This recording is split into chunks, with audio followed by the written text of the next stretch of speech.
बिस्मिल्लाहिर्रहमानिर्रहीम। अस्सलाम वालेकुम स्टूडेंट्स, कैसे हैं आप सब। उम्मीद है आप सब बिल्कुल ठीक होंगे। आज का हमारा टॉपिक है गैसियस एक्सचेंज इन ह्यूमंस। ये एक ऐसा प्रोसेस है जिसके थ्रू हमारी बाहर की जो एयर होती है वो अंदर जाती है, उससे हम ऑक्सीजन लेते हैं और फिर वापस जो कार्बन डाइऑक्साइड होती है वो बॉडी से एक्सक्रीट हो जाती है।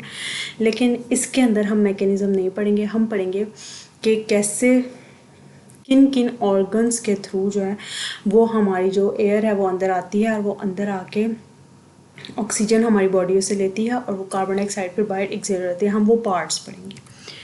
पढ़ लेते हैं गैसियस एक्सचेंज इन ह्यूमंस। इसका जो सिस्टम होता है उसको हम रेस्पिरेटरी सिस्टम कहते हैं।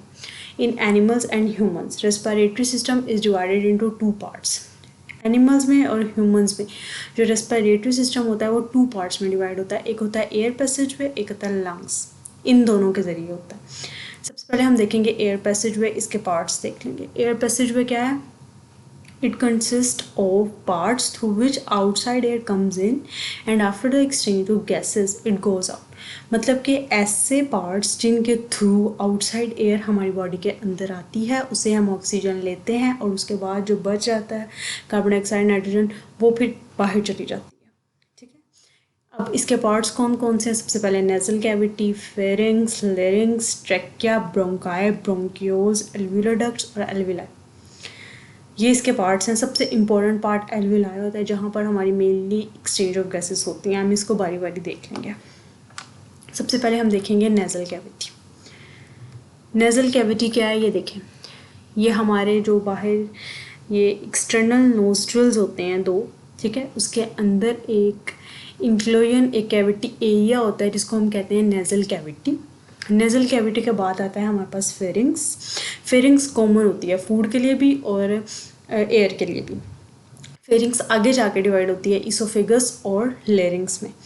जो फूड होता है वो इसोफेगस में मूव कर जाता है और जो वो एयर होती है वो लेरिंग्स में मूव कर जाती है। लेकिन फेरिंग्स जो है वो कॉमन होता है बोथ फूड के लिए भी और एयर के लिए भी। फिर फेरिंग्स के बाद हम एयर पैसेज पे देख रहे हैं तो हम उसकी बात करेंगे। फेरिंग्स के बाद लेरिंग्स, लेरिंग्स के बाद ट्रैकिया, ट्रैकिया से ब्रोंकाई, ब्रोंकाई से bronchioles, then alveolar ducts and alveoli. ठीक है, अब हम नेक्स्ट देखते हैं नेज़ल कैविटी से शुरू करते हैं। Nose encloses a cavity called nasal cavity. जैसे कि मैंने पहले भी बताया कि एक्सटर्नल नोस्ट्रल्स, ठीक है, उसके अंदर की तरफ को एक कैविटी होती है, मतलब एक खला जिसे हम कह रहे हैं, ठीक है, उसको हम कहते हैं नेज़ल कैविटी। ठीक है, it opens to outside through openings called external nostrils. ठीक है, बाहर वाली साइड पे जो दो सुराख से होते हैं उसको हम कहते हैं एक्सटर्नल नोस्ट्रल्स। ठीक है, अब हमारी जो हम जिसको नाक की हड्डी कहते हैं, जो हम नोज़ के ऊपर फिंगर लगाएं तो हमें पता लगता है कि एक सख्त सी चीज़ है, वो असल में एक वॉल होती है जिसकी वजह से हमारा जो नोज़ है वो टू पार्ट्स में डिवाइड होता है। अब जो दोनों पार्ट्स हैं ना उसके अंदर अलग-अलग पोर्शंस होते हैं और उनके अंदर अलग-अलग ही लाइन ऑफ फाइन हेयर्स और म्यूकस होती है। अब इन हेयर्स और म्यूकस का क्या काम होता है कि जब हमारी एयर अंदर आती है नोज़ के, तो उसका ज़ाहिर बात है उसके अंदर बहुत ज़्यादा डस्ट पार्टिकल्स होंगे, बैक्टीरिया होंगे। वो एयर हमारी बॉडी के टेम्परेचर के मुताबिक नहीं होगी, वो हमारे सराउंडिंग के टेम्परेचर के मुताबिक होगी। तो जो म्यूकस होता है वो क्या करता है, उस एयर को मॉइस्चर कर देता है और उसको वार्म कर देता है। ठीक है, वो उसको हमारे बॉडी के टेम्परेचर के बिल्कुल इक्वल कर देता है। फिर जो हेयर्स होते हैं वो क्या करते हैं, जो डस्ट पार्टिकल्स एयर के थ्रू अंदर आए होते हैं उसको वहाँ से वो फिल्टर कर लेते हैं। ठीक है, आगे हम देखते हैं फेरिंग्स। मैंने आपको बताया था फेरिंग्स क्या है, कॉमन पार्ट है फूड का और एयर का दोनों का। Nasal cavity opens into pharynx. ये देखें, ये नेज़ल कैविटी थी, ये किस में ओपन हो जाएगी, फेरिंग्स में। अब फेरिंग्स क्या है, एक मस्कुलर पैसेज है, पैसेज मतलब पाथवे है। ठीक है, common to both food and air, दोनों के कॉमन है। It extends to the opening of oesophagus and larynx. ये दोनों से जुड़ी होती है, लेरिंग्स से भी और इसोफेगस से भी। इसोफेगस फूड पाथवे है और लेरिंग्स एयर पाथवे। अब वो जो एयर आती है वो कहाँ जाएगी, फेरिंग्स से लेरिंग्स में। इसके बाद हमारे पास ग्लोटिस। ग्लोटिस बहुत अहम रोल प्ले करता है। हमारे माइंड में कभी कभी क्वेश्चन आता है कि एयर को कैसे पता लगेगा कि उसने एयर पाथवे में ही जाना है और फूड को कैसे पता लगेगा कि उसने फूड पाथवे में ही जाना है। इसके लिए अल्लाह ताला ने एक मैकेनिज़्म, एक मस्कुलर ऑर्गन रखा है जिसको हम कहते हैं ग्लोटिस। ग्लोटिस के ऊपर होता है एपिग्लोटिस। अब ग्लोटिस क्या है, एक नैरो ओपनिंग होती है, कहाँ पर, at a floor of pharynx. ये देखिए, ये फेरिंग्स था, ठीक है, इसके फ्लोर पे जो लेरिंग्स की तरफ होता है वहाँ पर एक ओपनिंग होती है जिसको हम कहते हैं ग्लोटिस। अब ग्लोटिस के ऊपर एक टिश्यू प्रेजेंट होता है, एक फ्लैप प्रेजेंट होता है। ये देखिए यहाँ पर आपको नज़र भी आ रहा होगा, ये एक फ्लैप ऑफ टिश्यू होता है जिसको हम कहते हैं एपिग्लोटिस। जब फूड आता है, जैसे कि ये देखें, ये हम माउथ से जब फूड हमारा अंदर आ रहा है तो ग्लोटिस ने क्या किया, एपिग्लोटिस को सिग्नल पहुंचा, एपिग्लोटिस ने लैरिंग्स को कवर कर दिया और फूड हमारा इसोफेगस में चला गया। ठीक है, ये बहुत इंपॉर्टेंट क्वेश्चन, शॉर्ट क्वेश्चन भी आता है और ये हम बहुत इंपॉर्टेंट पार्ट है इस मैकेनिज्म का, ग्लोटिस एंड एपिग्लोटिस। इसके बाद होता है लेरिंग्स। लेरिंग्स क्या है, कार्टिलेज का एक बॉक्स है। फेरिंग्स और ट्रेकिया के सेंटर में ये होता है। ये देखिए, ये फेरिंग्स है, ये ट्रेकिया, इसके सेंटर में होता है लेरिंग्स। इसको हम वॉइस बॉक्स भी कहते हैं। अब इसको वॉइस बॉक्स क्यों कहते हैं, क्योंकि यहाँ पर हमारे वोकल कॉर्ड्स प्रेजेंट होते हैं। 2 pairs of fibrous bands called vocal cords stretch along the larynx. Vocal cord अब क्या होता है, वोकल कॉर्ड ना 2 फ्लैप टाइप ना एक मस्कुलर वॉल्स होती हैं, ठीक है। जब एयर उसके अंदर से पास करते हैं तो वो वाइब्रेट करते हैं, जब वो वाइब्रेट करते हैं तो साउंड प्रोड्यूस होती है। फिर जो हमारी स्पीच जिसको हम कहते हैं ना, साउंड प्रोड्यूस तो वो ही करता है, लेकिन स्पीच हमारी टंग, माउथ, टीथ, इनकी मूवमेंट से हमारी स्पीच प्रोड्यूस होती है। ठीक, यहाँ तक समझ आ गया। लेरिंग्स क्या है, लेरिंग्स और ट्रेकिया में फ़र्क है। लेरिंग्स भी कार्टिलेज का बना होता है, ट्रेकिया भी कार्टिलेज का बना होता है, लेकिन लेरिंग्स के अंदर वॉइस बॉक्स होता है, ठीक है, वोकल कॉर्ड होते हैं, वॉइस बॉक्स होता है। अब हम नेक्स्ट देखते हैं ट्रेकिया। लेरिंग्स आगे जाके कॉन्टिन्यू होता है ट्रेकिया में। ट्रेकिया के अंदर सी शेप्ड कार्टिलेजिनियस रिंग्स होते हैं, ठीक है, इसको हम विंड पाइप भी कहते हैं। अब इसकी एक डेफिनेट जो है वो लेंथ होती है, 12 सेंटीमीटर लॉन्ग ट्यूब होती है ये, ठीक है। और ये कहाँ प्रेजेंट होती है, इसोफेगस के फ्रंट पे, मतलब कि इस ट्रेकिया के पीछे क्या होता है, हमारा इसोफेगस, फूड पाथवे, ठीक है।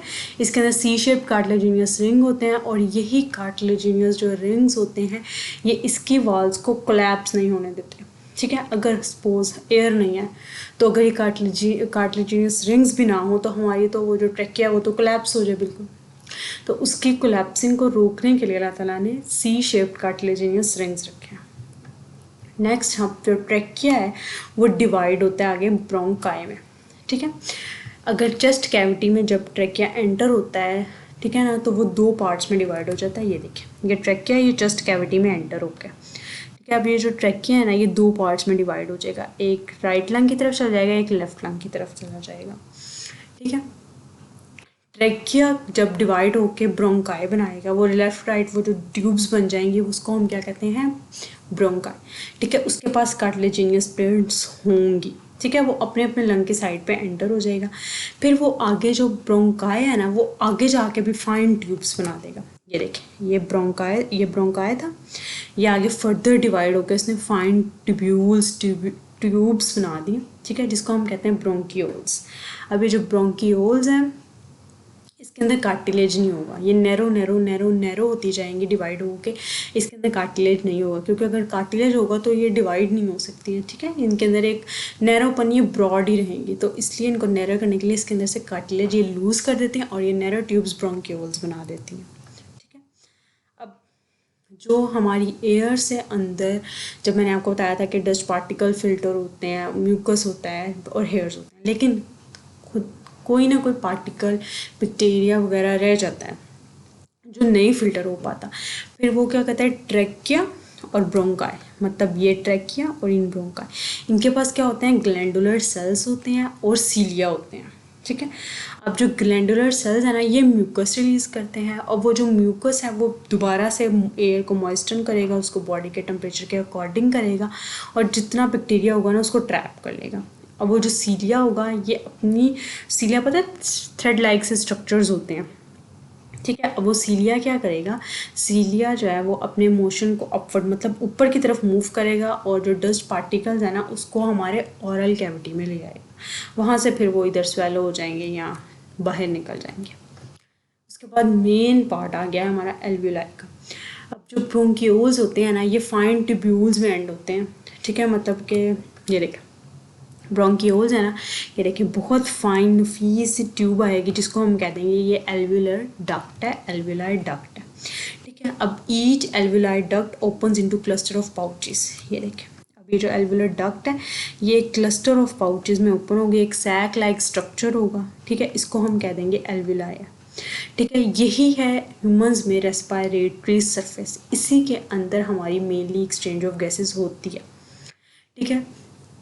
तो इस सैक लाइक स्ट्रक्चर के अंदर क्या होते हैं, एपिथेलियल सेल्स होते हैं, और इसके अराउंड क्या होता है, कैपिलरी नेटवर्क। ये देखिए ये है एल्वुलर डक्ट, ये आगे से आ गई एल्वुलाई में, ये क्लस्टर ऑफ पाउचेस, ये एक सैक लाइक स्ट्रक्चर, ये एल्वुलाई बन गया। अब इसके अराउंड एक स्ट्रक्चर होता है पूरा जिसको हम कहते हैं कैपिलरी नेटवर्क, कैपिलरी स्ट्रक्चर होता है ये। अब मेन पार्ट कि हमारी बॉडी में सिर्फ एक आर्टरी है जिसके पास डीऑक्सीजनेटेड ब्लड होता है, और एक ही वेन है जिसके पास ऑक्सीजनेटेड ब्लड होता है। पल्मोनरी आर्टरी के पास डीऑक्सीजनेटेड ब्लड होता है और पल्मोनरी वेन के पास ऑक्सीजनेटेड ब्लड होता है। अब क्या होता है, एयर वहाँ तक आ गई एल्वुलाई तक, उसके अराउंड क्या था, कैपिलरी थी। तो जो पल्मोनरी आर्टरी होगी हार्ट से, वो डीऑक्सीजनेटेड ब्लड लाएगी जो लंग्स में एंटर होगा, लंग्स में एंटर होकर वो अपने आप को डिवाइड कर लेगा ब्रांचेस में, आर्टेरियोल्स बन जाएगा और फिर कैपिलरीज बन जाएंगी, ठीक है। और वही कैपिलरीज हमारे एल्वुलाई के इर्द गिर्द होती हैं, ठीक है। फिर जब वो एयर होगी ना, वो जब एयर उस ब्लड के अंदर जाएगी, जो हमने एयर इनहेल की होती है वो उस ब्लड के अंदर जाएगी, उसको उस डीऑक्सीजनेटेड ब्लड को ऑक्सीजनेटेड करेगी।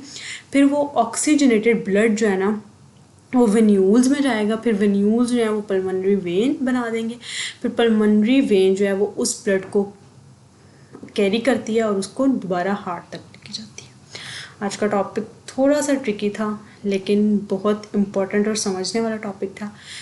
अगर आपको फिर भी कोई बात समझ नहीं आई तो आप नीचे कमेंट सेक्शन में पूछ सकते हैं। अल्लाह।